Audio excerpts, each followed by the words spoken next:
सत्त्वानां वन्दे तद्गुणलब्धये। भले पंच परमेष्टि भगवान की, आचार्य प्रवर गुरुवर उमा स्वामी जी महाराज की, संत शिरोमणि गुरुवर विद्यासागर जी महाराज की। चलेगा। कल 2 सूत्रों में नरक आयु के बंध के कारण और एक सूत्र से माया त्रिगुणस्थ से हमने तिर्यंच आयु के बंध के कारणों को जान लिया। जितना हम मायाचारी और जितना बहुत आरंभ बहुत परिग्रह में हम पड़ जाते हैं, हमारी आसक्ति, हमारा मूर्छा का भाव और हमारी मायाचारी का भाव, कुटिलता का भाव हमें तिर्यंच में और नरकों में ले जाता है। फिर उन्होंने कहा कि फिर मनुष्य आयु के बंध के कारण क्या होंगे। ठीक विपरीत जो नरक आयु का कारण है, उससे ठीक विपरीत अल्प आरंभ और अल्प परिग्रह मनुष्य आयु का कारण है। जितना मनुष्य संतोषी होगा, जितना मनुष्य कम परिग्रह वाला होगा, वह उस मनुष्य आयु को बांधने में उतना जल्दी प्राप्त हो जाएगा। ये हमें ध्यान में रखना है। ठीक है।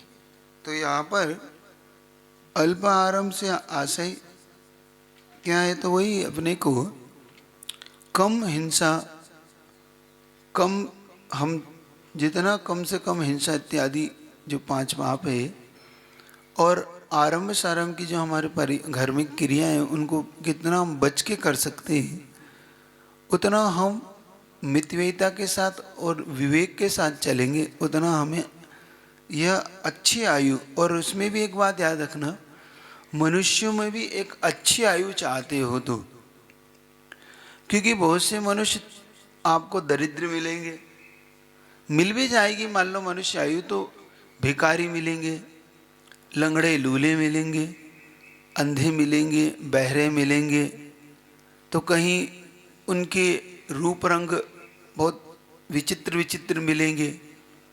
कहीं ऐसी जगहों पर जन्म ले लिया आपने कभी, तो वहाँ पर आपको देवशास गुरु का साथ नहीं मिलेगा। ऐसे मनुष्य आयु को भी क्या करोगे। एक बात है ना, क्योंकि मनुष्य आयु का मिलना बड़ा दुर्लभ है, लेकिन दुर्लभतम इस आयु मिलने के बाद भी अगर हमें ऐसे निमित्त ना मिले तो इसका भी फायदा नहीं मिलता हमें। मतलब मनुष्य भी आयु भी मिले और साथ में ऐसा निमित्त हमें जुटे जिससे हम कल्याण के मार्ग पे या अच्छी जीवन को जी सके। ये हमारा मुख्य ध्यान में रखना है इस मनुष्य आयु को, है ना। तो बहुत बार प्रश्न आता है कि मनुष्य तो बहुत जगह बन जाते हैं, लेकिन बनने के बाद भी उन्हें कुछ लाभ नहीं हो। लाभ सा मतलब वो सिर्फ पंचेंद्रिय के विषयों में ही, भोग में ही रत रहते हैं। चोरी करेंगे, हिंसा करेंगे, झूठ बोलेंगे, अब्रह्म का सेवन करेंगे, परिग्रह से लदे रहेंगे या परिग्रह को पाने में ही सिर्फ जीवन गुजार देंगे। ऐसा मनुष्य जीवन भी किसी काम का नहीं ना। तो मनुष्य भी 2 तरह के होते हैं। थोड़ा इसको भी समझ ले, थोड़ा सा हल्का हल्का आगे तो खोलूँगा कि एक भोग भूमि के मनुष्य होते हैं, कर्म भूमि के मनुष्य होते हैं। भोग भूमि में भी जो मनुष्य होते हैं वो सिर्फ भोग प्रधान जीवन जीते रहते हैं, उनका जीवन कल्प वृक्षों से चलता रहता है। और जो कर्म भूमि के जो जीव होते हैं वो सटकर्म करके अपना जीवन चलाते हैं। मतलब असी मसी कृषि वाणिज्य विद्या शिल्प, इनसे अपने जीवन को वो आगे ले जाते हैं, जीवन यापन ऐसा करते हैं। फिर जब हम कर्मभूमि के भी जीवन बन जाते हैं तो उसमें भी एक होते हैं आर्यच्छ और मलेच्छ वाले। आर्य वो होते हैं जो भाई जिनके साथ विवेक हो, बुद्धि हो, वो आर्य कहलाते हैं। मलेच्छ जो हिंसक हैं, धर्म कर्म से रहित हैं, दयाओं से अरहित हैं, जिनका जीवन मात्र सिर्फ उनके पास धन वैभव तो है लेकिन कोई विवेक नहीं है उनके पास, ये सब मलेच्छ कहलाते हैं। धर्म ध्यान इससे सब रहित होते हैं ये सब, है ना। तो ऐसे बहुत सारे आपको मिल जाएंगे जो अन्य कंट्रीज में आपको मिल जाएंगे, लेकिन उनके पास पैसा तो होता है लेकिन विवेक नहीं होता, मलेच्छ जैसा जीवन जीते रहते। कहने के कपड़े अच्छे हैं, सब अच्छे हैं, लेकिन बुद्धि तो हिंसक ही है। बुद्धि में वही सिर्फ और सिर्फ उनको पंचेंद्रिय के विषय ही है ना। तो ऐसे जीव मलेच्छ खंड के। अब एक और होते कुभूमि के जीव। अब कुभूमि के जीव कौन से होते हैं? वो जो एक पैर वाले, दो पैर वाले, एक पैर वाले मनुष्य हैं, बंदर के मुख वाले हैं, कुत्ते के मुख वाले हैं, और सिंह के मुख वाले हैं, हाथी के मुख वाले हैं। ऐसे जो कुभूमि में मिट्टी को खाने वाले ऐसे भी मनुष्य होते हैं। तो मनुष्य में आपको ये बहुत सारे भेद मिलेंगे, ये याद रखना। तो भूभूमि, आर्यश, मलेश इत्यादि आपको मिलेंगे।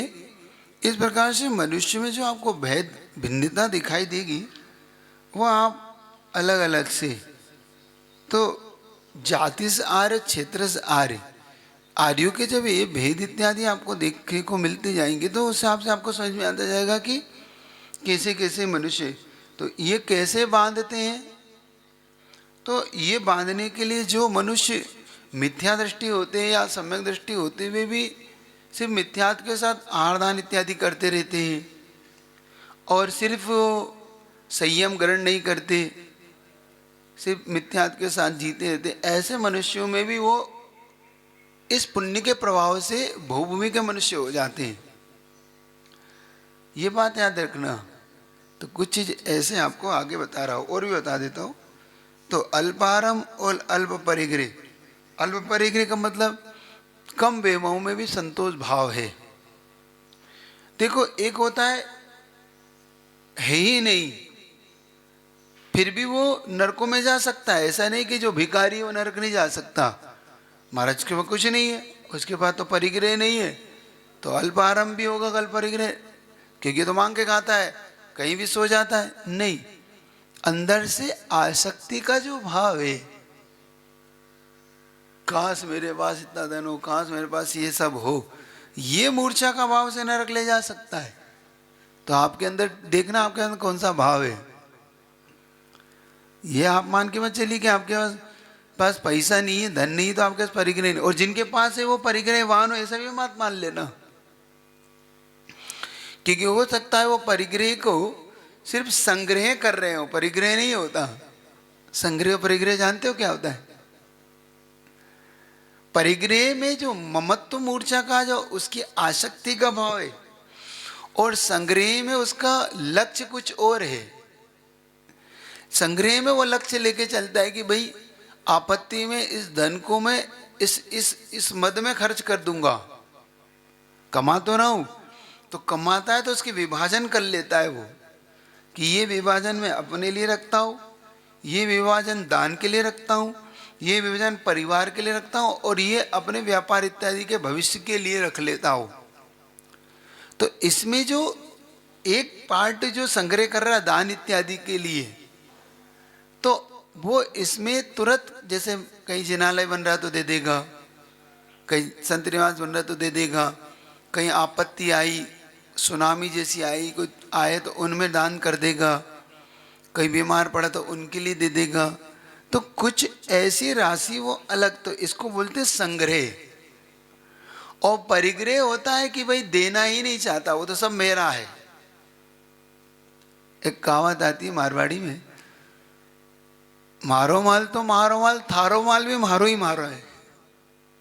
मेरा तो मेरा है ही, तेरा भी मेरा ही है। तो समझ गए? नहीं समझे? तो ये बोलता है परिग्रह, संग्रह, मतलब वो अपना तो रखते ही, दूसरे का भी अपना ही मान के चलता है कि भाई ये भी अपना ही है, रख लो। तो ये परिग्रह की संज्ञा नहीं, आसक्ति का भाव, अत्यंत आसक्ति का भाव। ये भी घर मेरा हो जाए, ये भी दुकान मेरी हो जाए, ये बिजनेस में मेरा हो जाए, ये बैलेंस मेरा। तो ये जो अंदर से गृद्धता और उसके प्रति जो आसक्ति का भाव है ना, ये व्यक्ति को परिग्रह में डाल देता है, और यही सबसे ज्यादा उसे मूर्छा के साथ ले जाता है नरक, ले जाता है तिर्यंचों में। यहाँ पे समझने का आप भाव करेंगे, ठीक है ना। तो ये पहले बता चुका हूँ, इन भावों से ऊपर उठ के ही चलिएगा। तो परिग्रह में मूर्छा परिग्रह, वस्तु से ज्यादा जो मूर्छा है वो व्यक्ति को परिग्रहवान बनाता है। वस्तु भी इतनी परिग्रहवान नहीं है। अटैचमेंट अपना होता है तब हम उससे जुड़ते हैं, वो हमें दुखी बनाता है। दुखी सुखी हमारा भाव है देखना। एक बहुत अच्छा उदाहरण आता है, बताता हूँ कैसा है कि एक व्यक्ति के पास बिल्डिंग बनाने का होता है ना, तो वो बिल्डिंग इत्यादि बनाया करते थे वो। तो उसके पास एक मजदूर था, पुराना मजदूर था, जो उस मकान इत्यादि को बनाने में काम किया करता था। वो ठेके लेते थे, उसको दे देते थे, काफी विश्वसनीय था। तो एक दिन उन्होंने कहा कि भाई तुम मेरे लिए मकान बनाते हो? तो उसने कहा हाँ बनाता हूँ साहब, लेकिन अब मैं आपके लिए मकान नहीं बना पाऊंगा क्योंकि अब मेरी उम्र हो गई है, मैं ये काम छोड़ के शांति से जीना चाहता हूँ। तो क्या कोई बात नहीं, एक काम करो, अंतिम एक मकान और बना दो, बस इसके बाद मैं तुमसे नहीं कहूंगा। तो उसने कहा चलो इतने मकान बनाए हैं तो और बना देता हूँ। तो जो अंतिम मकान जब उसने बनाया तो वो बेमन से बना, क्योंकि मन तो था नहीं, सिर्फ बनाना था। तो बनाया तो कहीं आधे अधूरे मन से उसने कहीं की भी खिड़की लगा दी, दरवाजा भी कैसा ही बना दिया, कुछ भी कर दिया और पूरा कर दिया कुल मिला के। और अंतिम जब चाबी सौंपने गया कि ये चाबी पकड़िए, आपकी मेरा मकान काम हो गया और मुझे छुट्टी दीजिए। तो उसने कहा कोई बात नहीं, ये जो अंतिम मकान था ये तुम्हारे लिए बनवाया था, ये तुम्हारी गिफ्ट। सुन रहे हो? ये कहते ही उसके मन में जो अभी तक नहीं भाव था वो अपने आप को दोषी मानने लगा। पहले ही बता दिया होता तो काश मैं अच्छा बना था, मैं क्यों ऐसी खिड़की लगाता, क्यों दरवाजा ऐसा कहीं भी और सुंदर से सुंदर बनाता। अब उसका अटैचमेंट हो गया किससे, और उससे पहले उसका अटैचमेंट आराम से अरे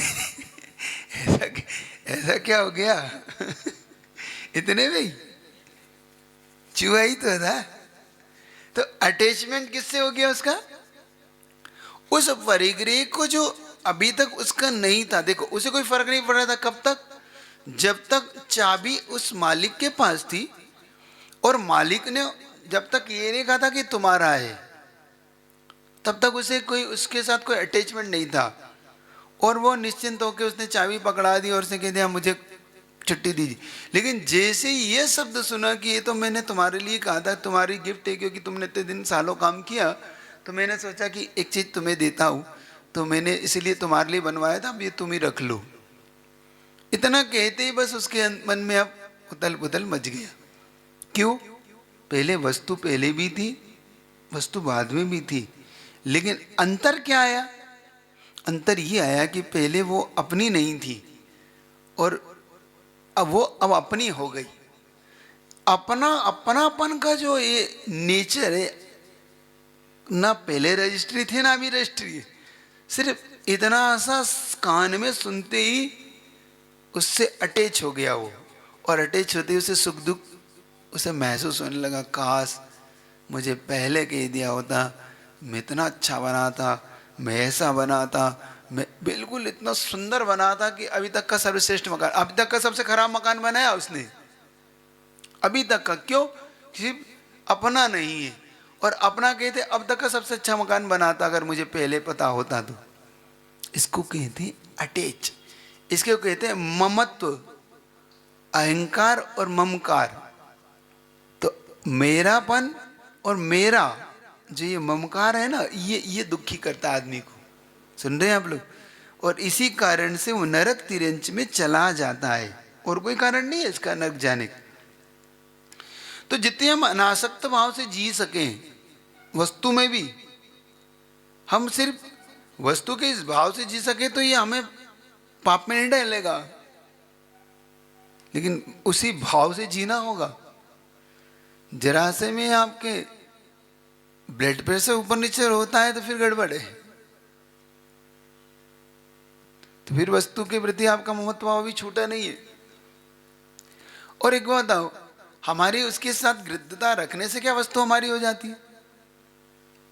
एक उदाहरण मैंने आपको पहले भी दिया था कि कुत्ता होता है वो चौराहे पे खड़ा होता है, और चौराहे पे खड़ा होता है तो उसका एक नेचर होता है कि जितनी गाड़ी निकलती है उसके पीछे दौड़ता है, वो पकड़ने के लिए दौड़ता है ना, और उसके पीछे बहुत दूर तक भागता है वो। पहली बात तो गाड़ी को पा नहीं पाता वो, क्योंकि गाड़ी की उसकी जो रेस है और गाड़ी की जो वो चाल है वो अपनी बहुत तेज है, तो नहीं पा पाता। और मान लो पा भी लेता है, उस गाड़ी को पकड़ भी लेता है, तो क्या मालिक हो जाता है उसका? सुन रहे हो कि नहीं? पहली बात तो पा नहीं पाता, वो पा लेता है तो मालिक नहीं होता। ऐसे ही हमारी कुछ दशा है, हम चौराहे पे खड़े उस कुत्ते से ज़्यादा कुछ है, हमारी हालत बहुत ज़्यादा अच्छी नहीं है, बेटर नहीं है।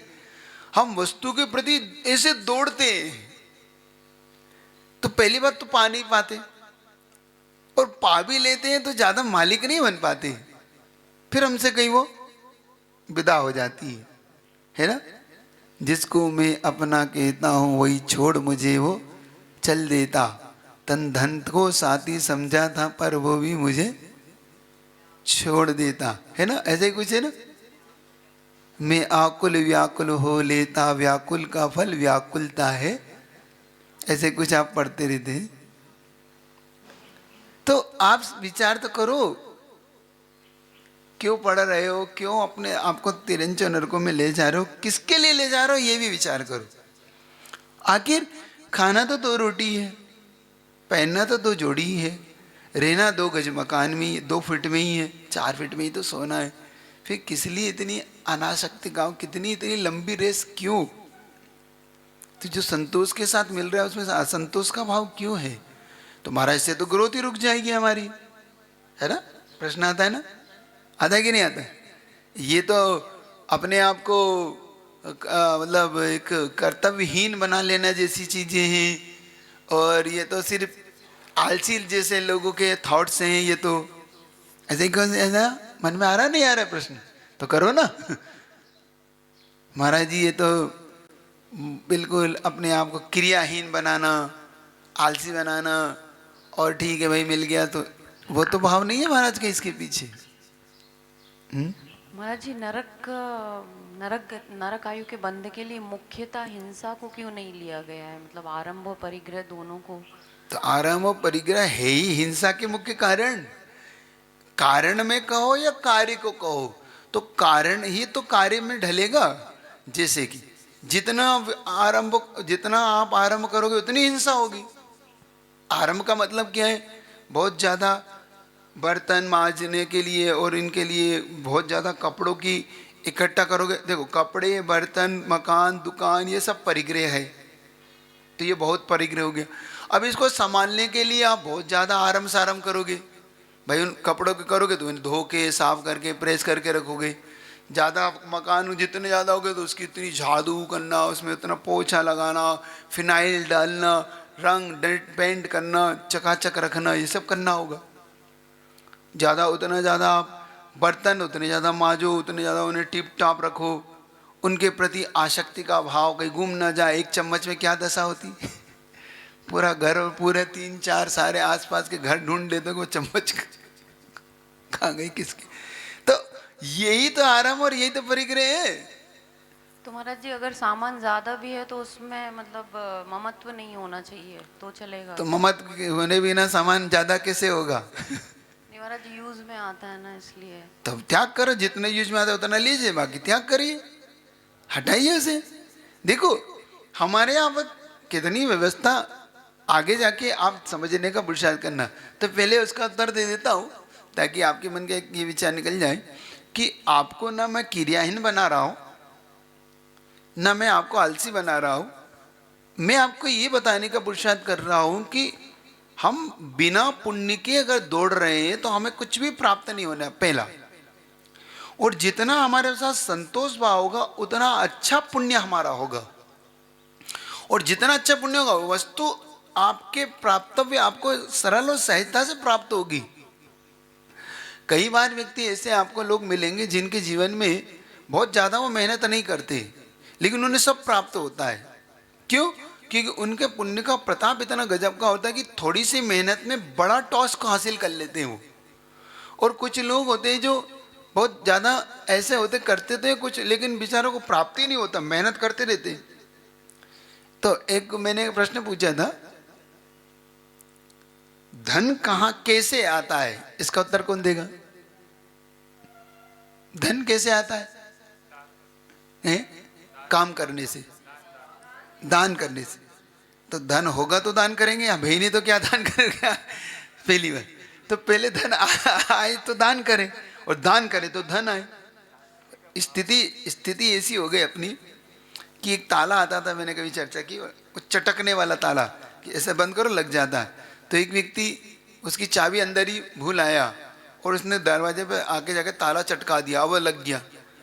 अब वो बाद में आया तो चाबी ढूंढ रहा है, अब चाबी तो अंदर रह गई, अब ताला खुले तो चाबी मिले और चाबी मिले तो ताला खुले। क्या स्थिति हो गई भाई? चाबी अंदर रह गई, अब ताला बाहर से लग गया, अब खोलना है तो ताला खुले तो चाबी मिले, और चाबी मिले तो ताला खुले। ऐसी स्थिति हो गई। पैसा हो तो दान करे, दान करे सो धन आए, धन आए सो दान करे। स्थिति तो ऐसी फंस गई कि अब करे क्या भाई? देखो एक्चुअली में क्या होता है, किसी ने कहा कि मेहनत से धन आता है, तो मेहनत तो एक मजदूर जितनी करता है उतनी तो कोई मेहनत नहीं करता। वो दिन रात लगाए खोदने में, दिन रात लगाए फावड़ा चलाते चलाते तो भी धन नहीं आता। कितना आता है? 500 रुपये। कोई कहता बुद्धि से आता है, तो ब्राह्मण जितनी बुद्धि तो किसी के पास नहीं होती। ब्राह्मण जितना चतुर और बुद्धिमान होता है ना, तो उसके पास पैसा आना चाहिए, लेकिन उसके पास भी क्या मिलता है?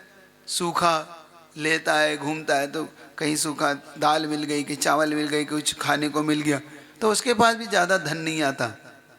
तो इसका मतलब ना धन बुद्धि से आता है, ना धन मेहनत से आता है, धन आता है पुण्य से। समझ रहे हो? क्योंकि मेहनत मजदूर से ज़्यादा कोई नहीं करता, बुद्धिमान ब्राह्मण से ज़्यादा कुछ नहीं होता, लेकिन दोनों के पास नहीं होता। तो दोनों के पीछे क्या होता है? आपने कभी आपके जीवन में एक वो देता हो, थोड़ा सा आप अपने जीवन को थोड़ा आप जांचिए, परखिए कि आपके कितने मित्र थे, आपके कितने दोस्त थे जो आपसे ज़्यादा डब्बू थे, ढप थे, बुद्धिमान बिल्कुल नहीं थे, लेकिन वो आपसे ज़्यादा कहीं अच्छी पोस्ट पे इस समय, आपके अच्छे नंबर आते थे, आपकी रैंक अच्छी आती थी, वास्तव में आप दिमागदार थे, पढ़ने वाले थे, फिर भी तुम कहीं ना कहीं नीचे रह गए।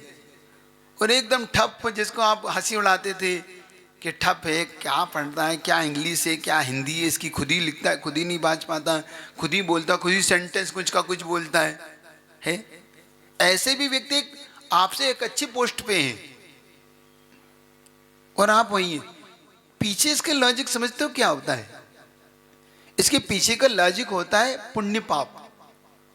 हम कितने ही कर लें उसकी तो ये चीज हमारे दिमाग में आना चाहिए कि ये सब चीजें आती कहाँ से।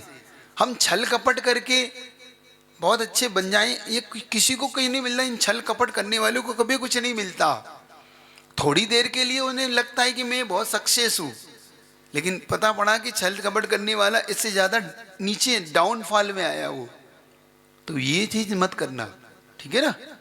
तो फिर आगे और मनुष्य आयु के बंध वो आ रहे हैं, उसको समझना। किसी को समझना तो नहीं, पूछना तो नहीं, कुछ समझ लेना, पूछना हो तो। हाँ, क्या पूछ? कुभोग भूमि के बारे में बताया था महाराज जी आपने कि मिथ्यात्व के साथ क्रियाएं करते हैं हम, पुण्य क्रियाएं, तो कुभोग भूमि में जाते हैं। भोग भूमि, उत्तम भूमि और कुभोग भूमि। हाँ, कुभोग भूमि में। और ऐसे ही त्रियंची ऐसी क्या क्रियाएं करते हैं, वो भी तो कुभोग भूमि में जाते हैं।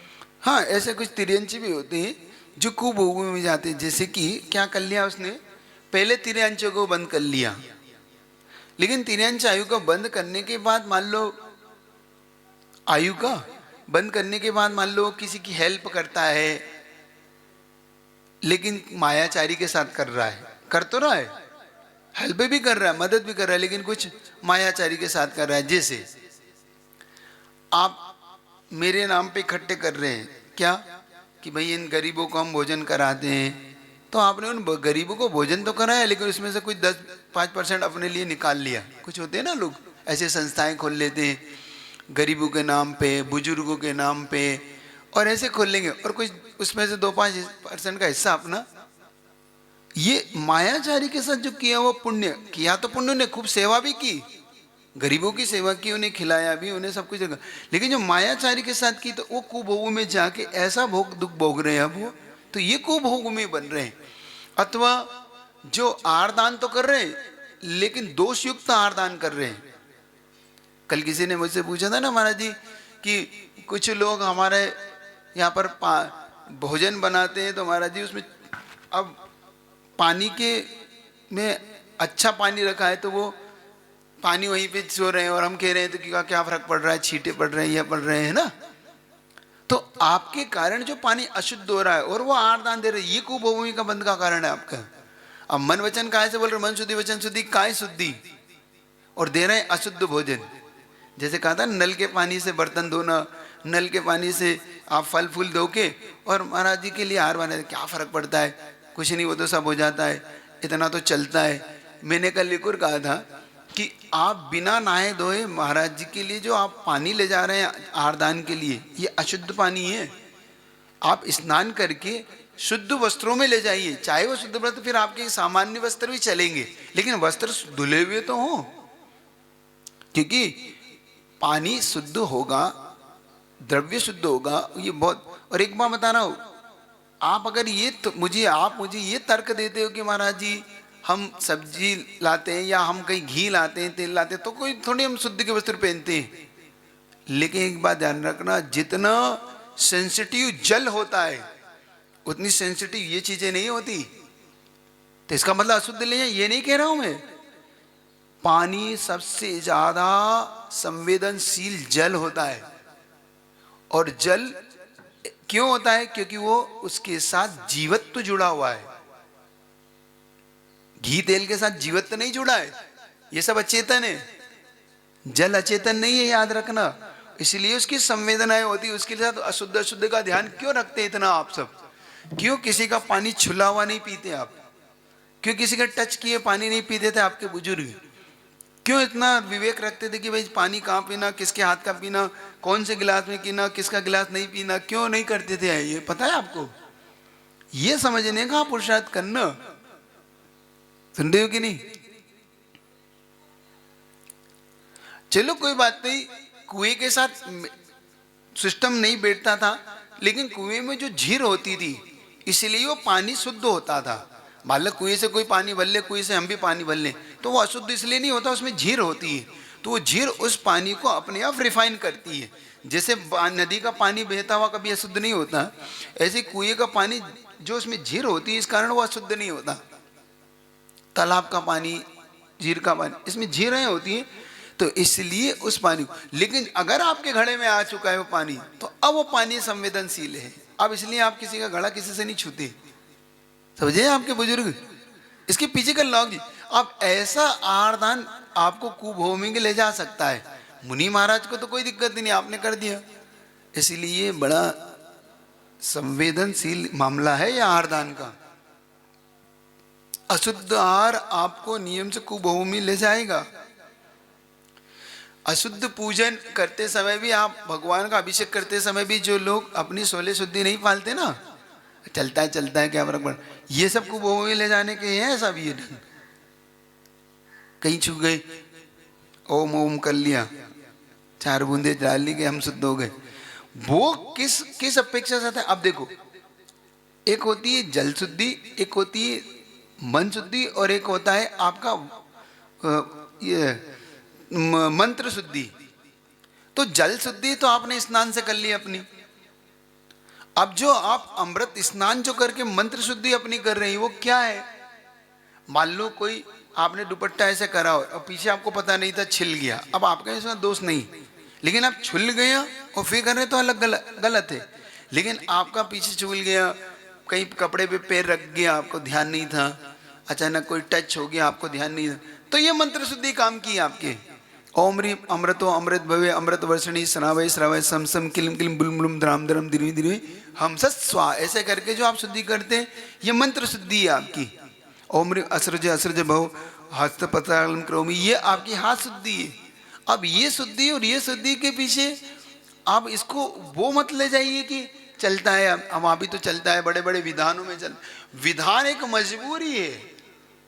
विधान में हजारों लोग खड़े, अब एक साथ सबकी शुद्धि टच में आप कैसे करेंगे?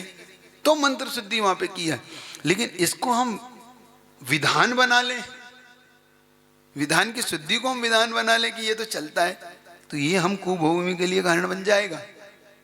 इसलिए मन शुद्धि, वचन शुद्धि, काय शुद्धि, काय की शुद्धि रखिए। आहार दान के समय आप दीर्घ शंका जाते हैं, लघु शंका जाते हैं, आप शुद्धि करिए काय की, फिर आहार दान के लिए आप आइए। फिर वस्त्र की ध्यान रखिए, वस्त्र को बदलते समय आपके सारे वस्त्र चेंजेस होना चाहिए। कुछ लोग अपने अंतरंग वस्त्र नहीं बदलते, सिर्फ ऊपर से धोती दुपट्टा पहना और चले आए, अंडरवेयर बनियान उन्होंने बदला ही नहीं और पहन चले आए और कहने हम शुद्ध, और क्या फर्क पड़ता है? और ये कोई कह देता था तुम मुंह मत खोलना तुम्हारा, ये और कहते हैं मुनि महाराज को बता दिया तो समझ लेना तुम, मतलब उन्हें कोई फर्क नहीं पड़ता। दीजिए आप आहार में, आप कुभूमि के पात्र बनेंगे। समझ रहे कुभूमि कैसे बनते हैं? इन कारणों से जीव कुभूमि में जाता है। नमस्ते महर्षि। महर्षि, आसक्ति से रिलेटेड क्वेश्चन है, अगर किसी चीज़ में या किसी एक्टिविटी में हम लोग थोड़ा भी ममत्व नहीं रखेंगे, आसक्ति नहीं रखेंगे, तो मोटिवेशन नहीं आ पाता कि वो चीज़ करने का। नहीं, आसक्ति का मतलब गृद्धता, गृद्धता का मतलब वो हमें मृत्यु के मुख में ना ले जाए हमारी आसक्ति। आसक्ति का मतलब क्या है? हम उसमें इतने आ गए कि भाई वो नहीं मिली तो हम मृत्यु को ही प्राप्त हो रहे। हमारे यहाँ 10 वेग कहे, प्रथमम जायते चिंता, द्वितीयम दर्शनम इच्छेत, तृतीयम निर्दीर्घ निस्वापा, चतुर्थम ज्वरम, पंचम भुक्ति अरुचि, षष्टम जायते जरा, षष्टम उन्माद, अष्टम प्राण, नवम प्राण संशय और 10वां जायते प्राण। वस्तु के प्रति हमारी आसक्ति कैसी होती? पहले हम उसको देखना चाहते, फिर प्रथमम जायते दर्शनम इच्छित, द्वितीयम दर्शनम, तृतीयम दीर्घ निश्वास। अब पहले उसे हमारे वस्तु के प्रति हमारा भाव आया, फिर वस्तु को हम देखने की इच्छा की, फिर हम दीर्घ श्वास मिली नहीं रही है, कैसे मिलेगी, कहाँ मिलेगी, ये भाव रहा। चतुर्थी नहीं मिली तो भोजन में रुचि हो गई, क्या बात है आप भोजन नहीं कर रहे, मेरा अभी दिमाग खराब नहीं करो, मेरा कहीं और दिमाग है, क्या हो गया? ओ अंदर ही अंदर चल रहा ना, आसक्ति होता है कि नहीं आपके साथ? षष्टम ज्वरम, अब उसे बुखार आने लगा, नहीं मिला तो षष्टम जायते ज्वर, अब उसके बुखार आ ही गया। सप्तम उन्माद, अब उन्माद होने लगा, भूलने लगा, कहीं उधर टेंशन है, आधे अधूरे मन से काम कर रहा है, क्या बात हो गई, आपका मन कहाँ है आज, आप क्या उठा रहे हैं, क्या रख रहे हैं, क्या करूं मुझे समझ में ही नहीं आ रहा। अरे समझ में क्या नहीं आ रहा? ये आसक्ति का भाव। नौमम प्राण संशय, प्राण संशय हो गए, 10वां प्राण ही चले गए, इतना आसक्ति हो गई, टेंशन में ब्रेन हेमरेज हो गया, अटैक आ गया, हाई ब्लड प्रेशर हो गया और भाई साहब निकल गए यहाँ से। ये कहलाता है आसक्ति का भाव। ऐसी आसक्ति का निषेध कर रहा हूं, ऐसी आसक्ति का निषेध नहीं, ऐसा नहीं कि मन में मैं आपको, इसीलिए तो मैंने प्रश्न किया था कि कहीं ये मन में ये तो नहीं आ रहा कि हमारी ग्रोथ रोकना, हम वो नहीं, वो तो होना चाहिए, लेकिन कितना, जिससे अपना प्राण संशय में ना पड़ जाए। हम में जैसे की रुचि, तो भोजन की रुचि और भोजन की गृद्धता देखना। एक तो भोजन की रुचि होना बुरी नहीं है, गृद्धता बुरी है। हमने इतना खा लिया कि हम ही उसे उल्टी करते फिर रहे हैं। होता है ना किसी लोगों को इतनी आसक्ति होती है कि नहीं ये जगह फिर भी डाले जा रहे हैं, बाद में सारा बाहर आ रहा। तो रुचि से खाना, भाई जितनी रुचि इतना खा लीजिए आप, पेट भर गया, अब तो उसे स्टॉप करिए। कितना पैसा चाहिए था, इतना, अब तो स्टॉप करिए कि भाई स्टॉप मतलब अब आ रहा है। तो इसीलिए तो कहा था पैसा पुण्य से आता है, जो मैंने एक विशेष इसलिए विशेषण दिया था। एक्चुअली में ये उदाहरण क्यों दिया था, वो उदाहरण मैंने इसलिए दिया था कि हम अपनी पुण्य, पैसा चाहिए कोई बात नहीं, सबको चाहिए, चक्रवर्ती की संपदा हो सबको चाहिए, लेकिन पुण्य भी तो लाओ। सिर्फ संकलेश करके, किसी से ईर्ष्या करके, किसी से करके आप धन पा पाओगे क्या? तो हम उससे धन नहीं पाते, लेकिन हम क्या संकलेश करते हैं, ईर्ष्या करते हैं, जेलेसी खिलाते हैं, तो इससे हम धन नहीं पा पाएंगे ना, इससे हम कुछ नहीं पा पाएंगे। तो ये निषेध कर रहा हूं। बात आ रही है आपको? पकड़ो, मेहनत करने का मना नहीं कर रहा हूं, मेहनत के साथ पुण्य बढ़ाने को कह रहा हूं। पुण्य बढ़ाओ, अच्छे कार्य करो, संतोष भाव। क्योंकि आगे का सूत्र जो आ रहा है वो एक सूत्र पढ़ देता हूं, तो आपको सूत्र से क्या कहना चाह रहा है समझ में आएगा। स्वभाव मार्दवम च, 18 नंबर का सूत्र है ये। तो स्वभाव की मृदुता, सरलता जो आपको अखरती है, महाराज ज्यादा सरल नहीं होना चाहिए, लेकिन ये आपको मनुष्य बनाती है। मनुष्य बनना चाहते हो, हाँ सरलता रखिए, क्योंकि कुटिलता तो तिरंज बनने में ले जा रही है, ज्यादा आपको नरक ले जा रही है। तो मनुष्य बनना है तो स्वभाव मार्दोम च, स्वभाव की मृदुता, व्यक्ति को कोमलता, उपदेश की अपेक्षा के बिना जो अपने परिणाम होते उसे बोलते कोमल स्वभाव। सरल होता है, मतलब नेचुरल होता है, ये बनावटी नहीं होती। एक बनावटी सरलता, एक नेचुरल होता है, जो है जैसा है वैसा। तो जो सरल भाव है ये मनुष्य आयु के लिए कारण है, समझ रहे हो आप? और ये धनवान होने के लिए भी कारण। सरल होता है तो पैसा भी होता है उसके पास, वो फिर धीरे धीरे हो जरूरी है, अगर पुण्य में नहीं तो नहीं भी हो सकता है, लेकिन सरल व्यक्ति के जीवन में जल्दी उसका अचीव हो जाता है बहुत सारी चीजें। ऐसे आपको बहुत ऐसे लोग मिलेंगे जिनको आपने देखा होगा कि बिल्कुल ऐसे लगते हैं जैसे आपके बिल्कुल ढीले इनको वो, लेकिन उनका सरल परिणाम होता है, बहुत सरल होते हैं। आप उन्हें ठग लो तो ठगा भी जाते हैं, आप उनसे ये काम करा लो ये भी कर दो, बेचारे कर लेते हैं, लेकिन यही उनकी ग्रोथ का कारण होता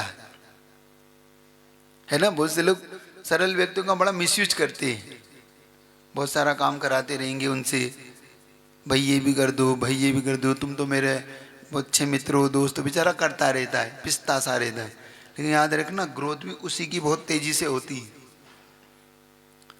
तो मनुष्य आयु के लिए अगर आपको बनना है तो सरलता, स्वभाव सरल लाइए।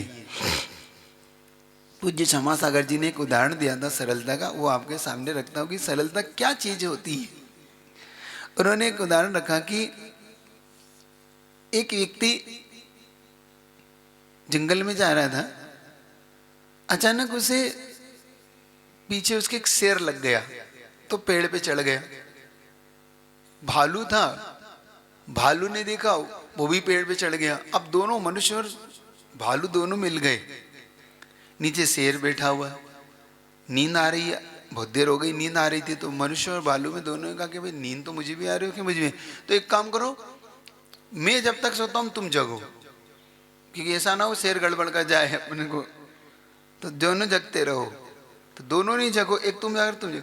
तो जब वो मनुष्य भालू सो रहा था तो मनुष्य को शेर ने ऑफर दिया कि एक काम करो, इस भालू को नीचे फेंक दो, मैं तुम्हें छोड़ दूंगा और मैं इस भालू को खा के चला जाऊंगा। तो मनुष्य कितना बदमाश है, तो उसने कहा ठीक है। और जैसे ही वो भालू को धक्का देने के लिए हाथ कर रहा, देते हैं भालू की नींद खुल गई। तो भालू कहता नहीं नहीं कुछ नहीं कुछ नहीं, मैं तुम्हें जगा रहा था कि तुम्हारा मेरा समय हो गया, मुझे सोना है। तो क्या ठीक है तुम सो जाओ। वो सो गया, मनुष्य सो गया, भालू जग रहा। तो फिर अब शेर ने भालू को ऑफर दिया कि देखो ये मनुष्य तुम्हें जगा नहीं रहता, फेंक रहा था, तो ऐसे दुष्ट मनुष्य को तो तुम मेरे को फेंक दो, मैं खा लूंगा और तुम्हें छोड़ दूंगा। तो भालू ने क्या कहा मालूम, मैं भालू हूं मनुष्य नहीं। सुन रहे हो, मैं भालू हूं मनुष्य नहीं, मैं दोगला नहीं हूं, मैं छली कपटी नहीं हूं, मैं मनुष्य की तरह नहीं। एक ये सरलता उन्होंने कहा है कि। फिर दूसरा उदाहरण दिया, एक बूढ़ी अम्मा थी, तो वो बूढ़ी अम्मा 70-80 साल की थी। अब 70 साल की बूढ़ी अम्मा थी, तो एक व्यक्ति उनके पास आया, मतलब उनका बेटा, तो उस शहर में रहता था, गांव आया, गांव में आया तो उसने कहा कि देखो अपनी दादी माँ 70 साल की हो रही, 80 साल की हो रही है, अब ना जाने कब चली जाए, तो एक इनका फोटो खींच लिया जाए। तो उसने कहा कि देखो अम्मा, तुम्हारा देखो फोटो खिंचवाना है मुझे। तो उसने कहा कि तो बेटा, तो तुम्हें मेरे साथ शहर चलना पड़ेगा, गांव में तो कोई कैमरा है नहीं, तो तुम मेरे साथ शहर चलो, तुम्हारा फोटो खिंचा के पूरा हम छोड़ देंगे। तो कहा कहाँ बेटा, 80 साल की हो रही हूँ, कहाँ मेरा फोटो, मैं तो नहीं चाहती। बहुत मनाया, नहीं मानी, अम्मा नहीं मानी। तो क्या ठीक है, अब नहीं मान रही तो जाने दो। तो वो कह रहा है ठीक है अम्मा, मैं शहर जा रहा हूँ, ठीक है मैं अपने काम से जा रहा हूँ। तो जैसे ही थोड़ी सी चला तो अम्मा ने फोन लगा, ए इधर आ इधर आ। तो उसने कहा लगा कि शायद अम्मा मान रही है, शायद कह रही चलती हूँ। तो कह देख बेटा, मैंने तेरे को अच्छी तरह समझा दिया, मेरे किस उम्र फोटो ने, तू मेरा फोटो खिंचा के मत लाना, तू शहर तो जा रहा है। अब अम्मा को थोड़ी पता कि अपने ड्राइवर फोटो नहीं खींचेगा। तो एक ये सरलता होती है, सुन रहे हो। अब ये दूसरी तरलता। तीसरी सरलता बता रहे हैं महाराज ने, बहुत एक अच्छा उदाहरण दिया कि एक पागल था। वो पागल घूमता रहता था, बिल्कुल बच्चे उसको छेड़ते रहते थे, माल गंदे, बिल्कुल गंदा सा चेहरा। वो पागल एक कचरा घर होता ना, घोड़ा जैसे बोलते हैं आप, घूरा, कचरा घर। कचरा घर में उसे एक आईने का टुकड़ा मिल गया, कांच का टुकड़ा जिसमें आप दर्पण। तो उसने फोटो देख के, उसने अपने आप को फोटो को देखा, तो फोटो देख के कहते है पागल कहीं का, गंदा सा रहता, चल। अब उसे ये नहीं पता कि ये फोटो, सुन रहे हो, एक ये सरलता। आप में कौन सी सरलता है, सुन रहे हो। इससे बोलते सरल परिणाम, कि जो है सो अपने में रहना। अम्मा को पता नहीं, उसे पता नहीं, पागल को पता नहीं, सुन रहे हैं आप लोग। तो ऐसे सरल परिणाम वाले मनुष्य बनते हैं। चा से क्या लगाना है यहाँ पे, देव आयु का बंध भी होता है। एक को दिया ना, स्वभाव मार्दोम चा, सूत्र में पढ़ो अच्छे से, स्वभाव मार्दम चा, स्वभाव की मृदुता, और चा का मतलब और भी होता है, लेकिन चा पे जहां भी ये चा मिलेंगे, इनके बहुत सारे अर्थ होते हैं। इसके जो चा एक बहुत विशेष है। आचार्य जी कहते हैं चा का पेट इतना है, अनंत अर्थ छुपाए हुए हैं चा अपने पेट में। इस सूत्र में जहाँ चा मिले तो उसमें और अर्थ मत निकालना, चा का बहुत अर्थ है। तो गुरुजी ने कहा स्वभाव मार्दोम चा का अर्थ होता है स्वभाव की मृदुता से देव आयु भी बनती है। तो जो लोग प्रश्न करते हैं कि महाराज जी सिर्फ देव आयु क्या हम जैनियों को मिलेगी, नहीं, देव आयु स्वभाव की सरलता से, जो लोग जैन नहीं है लेकिन सरल है, सहज है, आपने देखा बहुत सरल होते हैं, सहज होते हैं, लेकिन वो सरलता उन्हें देव आयु में ले जाती है, इसलिए वो मनुष्य बनते हैं। तो तुम्हारा ही ठेका ऐसा नहीं है, तुम तो कुटिल भाव के साथ जीते रहते होगे, तो जरूरी नहीं तुम्हें मिलेगी। समझ में आ रही। तो आपका समय हो गया, इतने रखता हो। तो ये चीजें आप सूत्र के साथ लेके आगे बढ़िएगा, ठीक है। ये बहुत अच्छा है, इसके साथ आपको बड़ा आनंद भी आएगा। तो आगे मृदुता के साथ और भी बहुत सारे देव दोनों आयु का आश्रय या 4 सूत्र से ले लेना चाहिए। इस प्रकार स्वभाव मृदुता आगे और भी बता रहे हैं, उसमें आयु का क्या कारण है, तो ये आगे। नमोस्तु महाराज जी। हाँ महाराज जी, मनुष्य आयु से फिर से मनुष्य आयु बनती है कि? बनती है। मनुष्य और तिर्यंच ये चारों ऐसा चौराया है जहाँ से चारों गति में आप जाते हैं। मनुष्य मनुष्य, मनुष्य तिर्यंच, मनुष्य देव, मनुष्य नारकी, तिर्यंच से तिर्यंच, तिर्यंच से मनुष्य, तिर्यंच से देव, तिर्यंच से नारकी। लेकिन ये दो जो चौराहे हैं वो हैं देव और नरक के। देव से देव नहीं होता, देव से नरक नहीं जाता, नरक से नरक नहीं जाता, नरक से देव नहीं जाता। तो नरक से सिर्फ ऑप्शन 2 ही है, मनुष्य और तिर्यंच। देव से भी 2 ही ऑप्शन है, मनुष्य और तिर्यंच। लेकिन मनुष्य और तिर्यंच से चारों ऑप्शन खुले हैं आपके, ये याद है, ठीक है। चलिए और कुछ, तो इतना ही रखता हूँ आगे। हाँ क्या पूछे महाराज जी, सरल रोगों को अक्सर बुद्धू समझा जाता है, तो सरल होना और बुद्धू होना एक होता है क्या? नहीं, बुद्धू होना अलग है, लेकिन सरल होके बुद्धू बन के रहना अच्छा है। लेकिन बुद्धू होके सरल होना ठीक नहीं। बुद्धू बन के सरल होना अच्छा है, सरल होके बुद्धू बन के जीना ठीक है, कोई बात नहीं। क्योंकि सरल व्यक्ति का जीवन बुद्धू मान रहा होगा, लेकिन हमारी सरलता हमें धर्मात्मा बनाती है, हमें धार्मिक बनाती है। याद रखना, कुछ लोग होते हैं कि धार्मिक होने का सरल होते तो उन्हें लोग ठगते, लेकिन हमें बुद्धू मानने तो मानने दो, उसके मानने से हम बुद्धू थोड़ी हो जाएंगे, मानने तो मानने दो। एक बात देखना, ऐसे व्यक्ति की बहुत ज्यादा वैल्यू और बहुत ज्यादा लोग उसकी इज्जत करते हैं और सबसे ज्यादा उसकी चिंता करते हैं। सरल लोगों की चिंता बहुत लोग करते हैं, ध्यान रखना। आपकी सोसाइटी में आप खुद, अब मैं बताता हूं आपको, आपकी सोसाइटी में सरल लोग हैं ना, आप में से बहुत से लोग, भाई उसका ध्यान रखना, भाई उसके लिए पहले बुला लेना, भाई वो बहुत सरल है, बहुत सरल है महाराज, महाराज जी इतना सरल है महाराज जी कि आप उसका ध्यान आप रख लेना महाराज जी, और उसके लिए कोई हो तो कोई बात। लेकिन जो तेज होते हैं उनके लिए आपका थॉट्स क्या होता है आप खुद देखना, आप खुद कह देते हो भैया सब कर लेगा, उसके पास सब, उसको सब आता है, उसकी चिंता नहीं करते। तो चिंता किसकी की जाती है? सरल की चिंता परमात्मा भी करता है, और तेज की चिंता तो भगवान भी नहीं करता, उसे भी पता है कि सब कर लेगा, निपटा लेगा, कोई बात नहीं।